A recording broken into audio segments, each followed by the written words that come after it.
Assalamualaikum korang, produk kegemaran saya datang lagi. Kali ni kita review Balm & Co Herbalism Vanilla.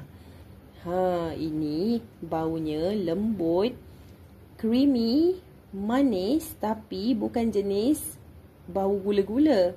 Yang ni lebih kepada natural dan calming. Lepas diffuse rasa macam duduk dalam kafe mahal. Tenang, damai, tak stres fikir kerja ataupun assignment.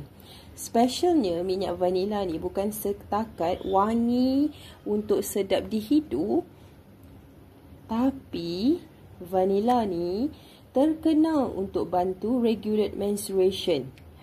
Terkejut kan? Inilah dia kelebihan vanila herbalism. Dia boleh kurangkan mood, swing masa period dan bagi rasa lebih emotionally stable.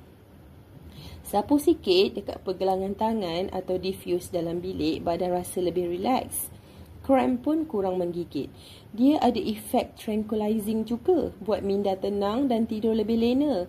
Orang kata vanila ni ada sikit aura aphrodisiac, buat hati rasa lebih warm and loving. Anak saya cakap, "Ibu, bilik wangi macam hotel lah." Kalau budak pun dah perasan vibe dia, memang bukan wangi biasa-biasa. Botol kecil tapi fungsi besar untuk mood, untuk release sakit period, relax dan kasih sayang suami isteri pun boleh alive balik. Tak rugi simpan satu kat rumah. Jom dapatkannya sekarang.